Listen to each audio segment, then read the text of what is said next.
حضرت صلی اللہ علیہ وسلم نے فرمایا، بے شک دین آسان ہے، اور جو شخص دین میں سختی اختیار کرے گا تو دین اس پر غالب آ جائے گا اور اس کی سختی نہ چل سکے گی۔ بس اس لیے اپنے عمل میں پختگی اختیار کرو اور جہاں تک ممکن ہو میانہ روی برتو،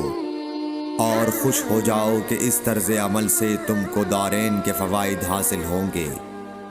اور صبح اور دوپہر اور شام اور کسی قدر رات میں عبادت سے مدد حاصل کرو۔ نماز 5 وقتہ بھی مراد ہو سکتی ہے کہ پابندی سے ادا کرو۔ رسول اللہ صلی اللہ علیہ وسلم نے فرمایا، جو شخص اللہ کی راہ میں جہاد کے لیے نکلا، اللہ اس کا ضامن ہو گیا۔ اللہ تعالیٰ فرماتا ہے، اس کو میری ذات پر یقین اور میرے پیغمبروں کی تصدیق نے اس سرفروشی کے لیے گھر سے نکالا ہے۔ میں اس بات کا ضامن ہوں کہ یا تو اس کو واپس کر دوں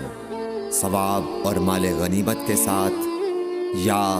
شہید ہونے کے بعد جنت میں داخل کر دوں۔ رسول اللہ صلی اللہ علیہ وسلم نے فرمایا، اور اگر میں اپنی امت پر اس کام کو دشوار نہ سمجھتا تو لشکر کا ساتھ نہ چھوڑتا، اور میری خواہش ہے کہ اللہ کی راہ میں مارا جاؤں، پھر زندہ کیا جاؤں، پھر مارا جاؤں، پھر زندہ کیا جاؤں، پھر مارا جاؤں۔ رسول اللہ صلی اللہ علیہ وسلم نے فرمایا کہ 4 عادتیں جس کسی میں ہوں تو وہ خالص منافق ہے، اور جس کسی میں ان 4 میں سے ایک عادت ہو تو وہ بھی نفاق ہی ہے جب تک اسے نہ چھوڑ دے۔ وہ یہ ہے، جب اسے امین بنایا جائے تو امانت میں خیانت کرے، اور بات کرتے وقت جھوٹ بولے، اور جب کسی سے عہد کرے تو اسے پورا نہ کرے، اور جب کسی سے لڑے تو گالیوں پر اتر آئے۔ رسول اللہ صلی اللہ علیہ وسلم نے فرمایا،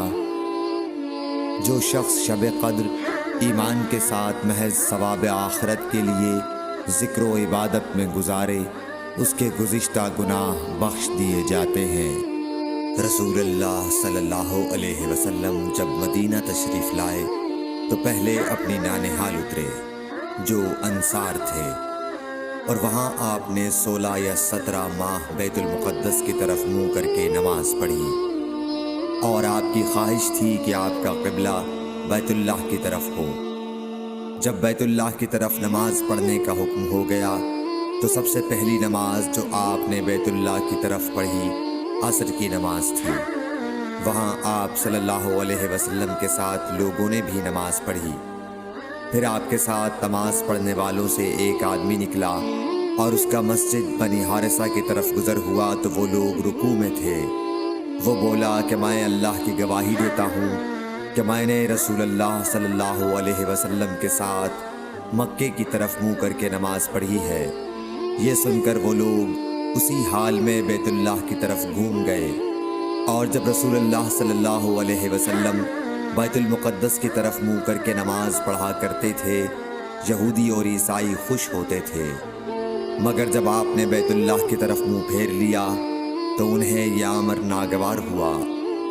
زہیر ایک راوی کہتے ہیں کہ ہم سے ابو اسحاق نے برا سے یہ حدیث بھی نقل کی ہے